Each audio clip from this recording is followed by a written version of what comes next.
ஆழ்ந்த அறிவினை தரும் ஆணி மாதம் அப்படிங்கிற மாதிரி சொல்லுவா. அதாவது பொதுவா பார்த்தோம்னா இந்த நேரத்துல இந்த காலேஜஸ் எல்லாமே ரிவோப்பன் அப்படிங்கிறது ஆகும் தெரியுமா? இந்த உயர்கல்விக்கு இந்த நேரத்துலதான் இந்த காலேஜ் எல்லாம் ரிவோப்பன் பண்றா. அதாவது இது மிகவும் ஆழ்ந்த அறிவினை, அதாவது உயர்கல்வி பயிலுவதற்கு ஒரு ஏற்ற காலமாக அமைந்திருக்கிறது அப்படிங்கிற மாதிரி புரிஞ்சுக்கலாம்.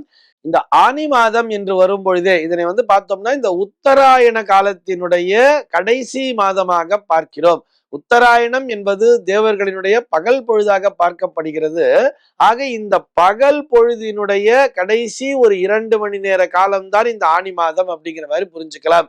அதாவது தேவர்களுக்கு இது ஒரு மாலை பொழுது, மாலை 4 மணியிலிருந்து 6 மணிக்குள்ளாக ஒரு பீரியட் சொல்றோம் இல்லையா, அது போன்ற காலமாக தேவர்களை பொறுத்தவரை இது ஒரு பிரதோஷ காலமாக பார்க்கப்படுகின்ற மாதம் தான் இந்த ஆனி மாதம் அப்படின்னு கூட நம்ம எடுத்துக்கலாம்.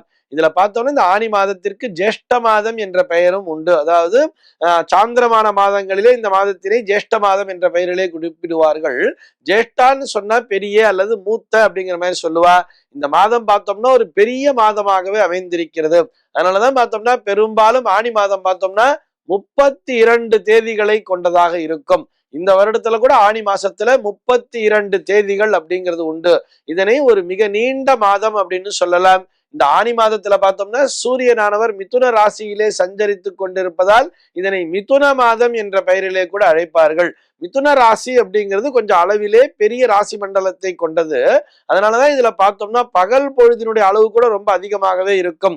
சராசரியாக நம்ம 12 மணி நேரம் பகல் பொழுது, 12 மணி நேரம் இரவு பொழுது வைக்கும் பொழுது, இந்த ஆனி மாதத்துல பார்க்கும் பொழுது இந்த மாதத்திலே ஒரு 48 நிமிடங்கள் வரை இது எக்ஸ்டெண்ட் ஆகிறதுக்கான சான்ஸ்ங்கிறது உண்டு. 12 மணி நேரம் 48 நிமிடங்கள் பகல் பொழுதுங்கிறது இருக்கும். அகஸ்ன்னு சொல்லுவா தெரியுமா? இந்த அகசினுடைய அளவு அதிகமாக இருக்கக்கூடிய காலமாக இந்த ஆனி மாதத்தினை நாம் பார்க்கலாம்.